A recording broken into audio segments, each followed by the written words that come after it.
Elas estão em todo lugar, não é mesmo? Nas nossas mãos, na nossa sala e, claro, na vida das nossas crianças. Hoje, a gente vai mergulhar de cabeça numa das conversas mais urgentes do nosso tempo, a relação entre as telas e a infância.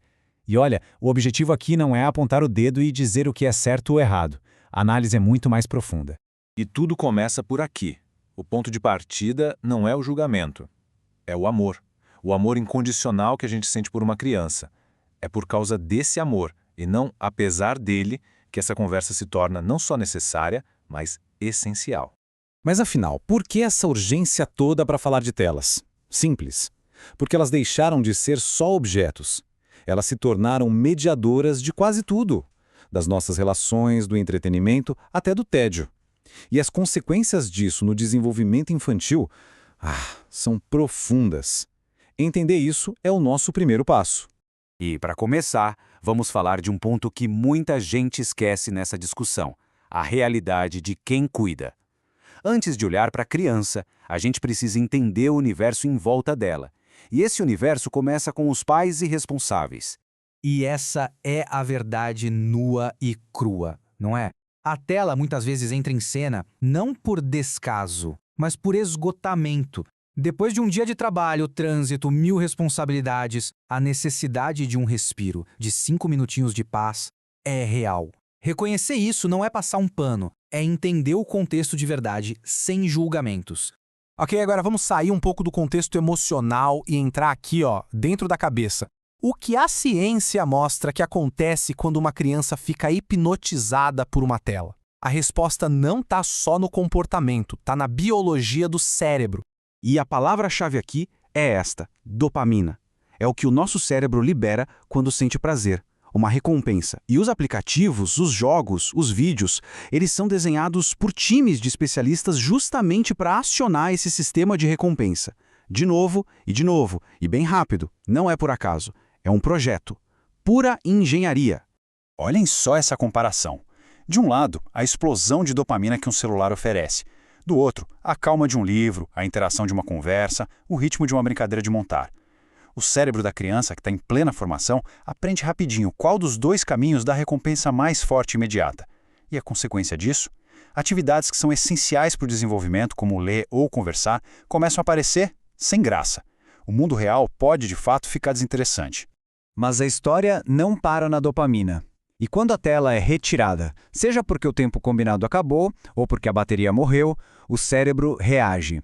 E ele reage liberando cortisol, que é o hormônio do estresse, o mesmo que é liberado numa situação de luta ou fuga, de perigo.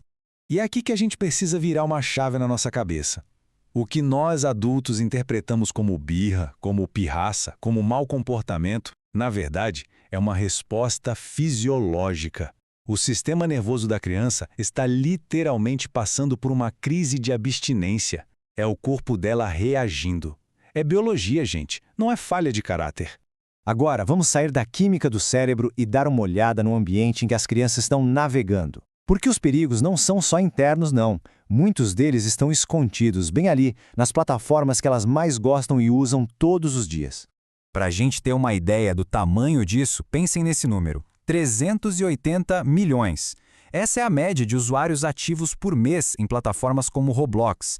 É mais gente que a população inteira dos Estados Unidos. É praticamente uma nação digital, e a maioria dos seus cidadãos são crianças. E dentro dessa nação digital, existem riscos que muitos pais nem sonham. Estamos falando de Condor Games, que são servidores criados pelos próprios usuários com conteúdo sexual explícito. Falamos de chats abertos, uma porta de entrada para qualquer pessoa conversar com as crianças. E o mais grave, estamos falando de investigações reais, do FBI, da Interpol, de predadores que usam a fachada dos joguinhos para se aproximar dos pequenos. E olha, a intenção ao mostrar esses fatos não é criar pânico. É exatamente o contrário. Porque o medo paralisa, o conhecimento não. Conhecimento empodera. Saber como esses ambientes funcionam é a primeira e a mais importante ferramenta de proteção que a gente pode ter. Certo, já entendemos a parte da biologia e os perigos externos. Mas como isso tudo aparece no dia a dia, na prática? Muitas vezes, o corpo da criança grita o que a boca ainda não consegue dizer. A gente precisa aprender a ouvir esses sinais. Dê uma olhada nessa lista. Dificuldade de lidar com um não, irritação constante, sono ruim, soa familiar? O ponto-chave aqui é entender que isso não é só fase da idade. Muitas vezes, são sintomas claros de um sistema nervoso que está sobrecarregado, sabe? Lutando para processar um bombardeio de estímulos para o qual ele simplesmente não foi projetado. E essa frase, ela resume tudo perfeitamente. As crianças não têm o vocabulário, nem a autoconsciência para explicar o que está acontecendo dentro delas. Então elas comunicam com o corpo, com o comportamento. A agitação, o choro que vem fácil, a dificuldade de se concentrar, tudo isso é a linguagem do corpo pedindo ajuda. Depois de entender a dimensão do problema, vem a pergunta que mais importa. Tá, e agora? Qual é o caminho? A resposta, felizmente, não está na culpa. Está na colaboração, na parceria. Essa ideia é fundamental. Sentir culpa só nos deixa para baixo, nos paralisa. A responsabilidade, por outro lado, nos dá o poder de agir.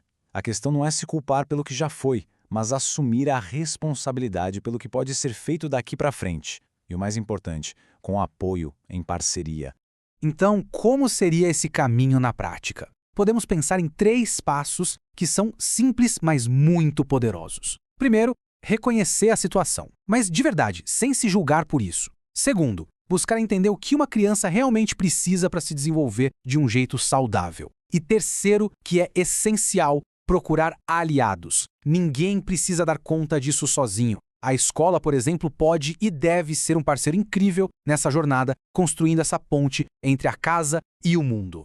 E a gente termina com essa reflexão que é uma verdade inescapável. A infância não volta. Não dá para apertar um botão e começar de novo. Mas a gente pode sim decidir o que fazer com o agora. A infância tem prazo de validade. E ela está acontecendo nesse exato momento. A pergunta que fica para cada um de nós é, com tudo isso que a gente sabe hoje, como estamos escolhendo viver a infância que está bem aqui, diante dos nossos olhos?